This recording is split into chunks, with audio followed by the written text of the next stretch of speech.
Hi dear student, हम 11th standard में gravitation chapter study करते हैं डियर स्टूडेंट। तो उसमें हम केप्लर्स लॉज कंसीडर करते हैं। केप्लर्स फर्स्ट लॉ, उसको हम लॉ ऑफ ऑर्बिट कहते हैं।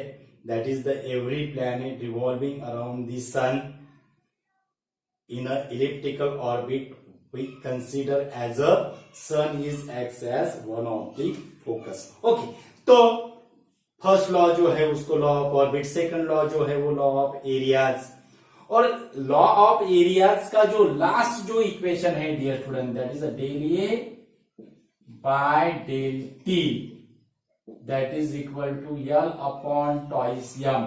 ये जो del A by del T है, ये del A by del T को नाम है डियर स्टूडेंट, और इसको हम कहते हैं that is the sector velocity. इसको हम क्या कहते हैं? Sector velocity. यानी लॉ ऑफ एरिया से हम क्या प्रूव करते हैं? That is the sector velocity is remain constant. And हमने कैरेक्टरिस्टिक्स में देखा है gravitational force is the central force. Gravitational force is the central force. अब जो सेंट्रल फोर्स होता है वो सेंट्रल फोर्स जो रहेगा which is lies along the line joining between the two planet, sorry which is line joining between the sun and planet। जो सन और planet की जो लाइन ज्वाइनिंग होती है, ओके, उससे वो क्या होगा? It is lies along the line joining between sun and planet. मानो ये होगा हमारा इलिप्स, यहाँ पे यस यानी sun it as a yes, और ये होगा यस डैश। ओके, उसके बाद यहां पे ये होगा प्लैनेट, और ये हो गई उसकी वेलोसिटी v, ये हो गई उसकी वेलोसिटी v। अगर यहां पे अगर हमने ये हो गए p पोजीशन, और ये हो गई p डैश पोजीशन, यानी ये हो गई p और ये हो गई p डैश पोजीशन, ऐसा यहां पे ऐसा। ओके, तो ये जो है ये इसको ये हो गया हमारा डेल ये क्या हो गया हमारा डेल ये, और ये हो गया हमारा आर। ओके, ये क्या हो गया आर। अब सेंट्रल फोर्स की जो डायरेक्शन रहेगी, सेंट्रल फोर्स की जो डायरेक्शन रहेगी, it is along the line joining between sun to planet. लेकिन उसकी जो डायरेक्शन रहेगी, इट इज डायरेक्टेड फ्रॉम, बहुत इंपॉर्टेंट है dear student, it is directed from position of planet to the fixed point, position of the planet to the fixed point। यानी उसकी जो direction रहेगी, सेंट्रल फोर्स की जो डायरेक्शन रहेगी वो कैसे रहेगी? It is directed from position of planet to the sun. Fix point क्या है? सन है, means it is directed from position of the planet to the sun. Okay, तो उसके बाद ये यहां से इतना जो डिस्टेंस होता है उसको हम मेजर एक्सिस कहते हैं, तो ये टॉइस हो गया, और यहां से इतना जो डिस्टेंस होता है ये टॉइस भी हो गया। सेक्टर वेलोसिटी, और सेक्टर वेलोसिटी का सेकंड जो नाम है, it is also called as the aerial velocity of radius vector, aerial velocity of radius vector। Okay, तो ये हो गया हमारा second laws, Kepler second laws, Kepler second law. और ग्रेविटेशनल फोर्स जो है वो सेंट्रल फोर्स है, तो उसका क्या प्रूफ है? तो जो लॉ ऑफ एरियाज है वो लॉ ऑफ एरियाज उसका क्या है? प्रूफ है। That is the gravitational force is a central force because it follow the law of areas, it follow the law of areas. और सेंट्रल फोर्स में जो हम इक्वेशन जो निकालते हैं, सेंट्रल फोर्स में एंगुलर मोमेंटम ये कांस्टेंट होता है, तो ग्रेविटेशनल फोर्स जो है it is consider as a central force. ये लॉ ऑफ एरियाज उसका क्या था? प्रूफ था। तो थर्ड लॉ जो है उसको हम कहते हैं लॉ ऑफ पीरियड्स। उसको हम क्या कहते हैं?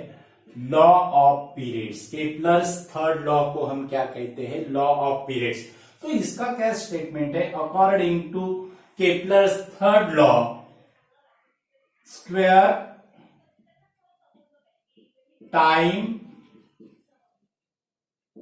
Period of revolution, square time period of revolution of planet, square time period of revolution of planet around the sun, around the sun is proportional to cube of the semi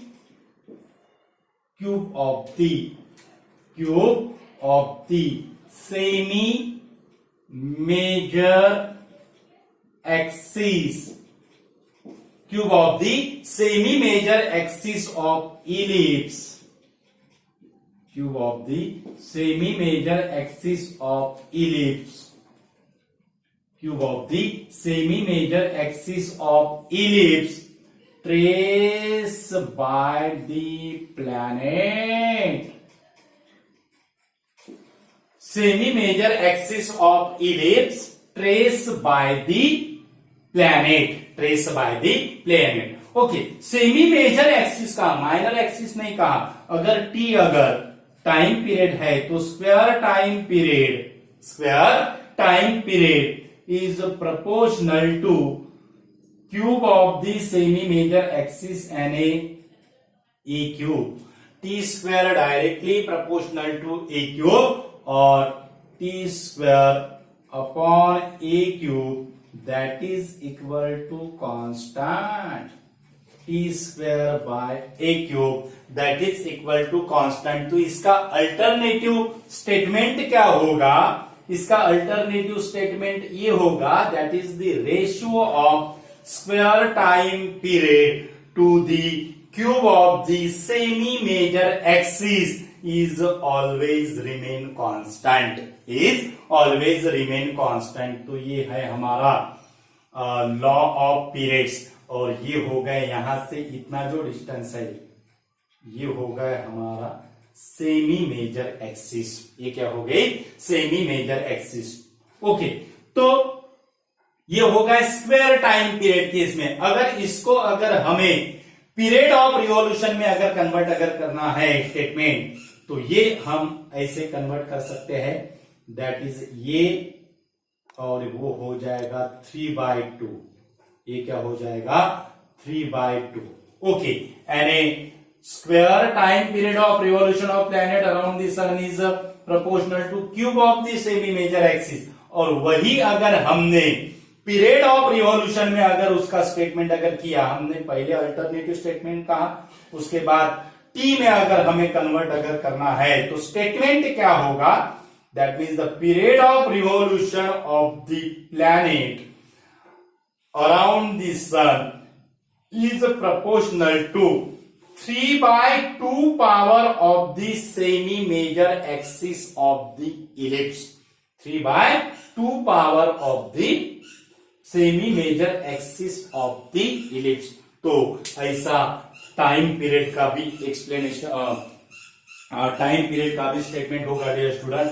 तो law of periods important ऐसा है, simple ऐसा है। Okay, तो important ऐसा video है dear student, ज्यादा से ज्यादा स्टूडेंट को शेयर कीजिए। और हमारे चैनल पे नए यूजर है तो हमारा चैनल सब्सक्राइब कीजिए। हमने 11th के लिए इलेक्ट्रोस्टैटिक चैप्टर की लिंक हमारे प्लेलिस्ट में है, वहां जाकर आप इलेक्ट्रोस्टैटिक चैप्टर भी देख सकते हो डियर स्टूडेंट। और 11th क्लास फिजिक्स की इसमें हमने फर्स्ट चैप्टर है यूनिट्स एंड मेजरमेंट, वो चैप्टर की भी लिंक हमने उसमें भी उसके वीडियोस अपलोड किए हुए, तो आप प्लेलिस्ट को विजिट करके देख सकते हो डियर स्टूडेंट। तो चैनल सब्सक्राइब कीजिए। चैनल सब्सक्राइब करने के बाद पहला नोटिफिकेशन आपको भेजता है यूट्यूब। अगर चैनल सब्सक्राइब नहीं किया तो आपको पता नहीं चलता डियर स्टूडेंट कि वीडियोस अपलोड किया या नहीं किया है। तो इम्पोर्टेंट ऐसे वीडियो रहते हैं डियर स्टूडेंट, तो आपने चैनल सब्सक्राइब करने को होना, तो आपको इजीली नोटिफिकेशन आ जाता है dear student. Thank you so much.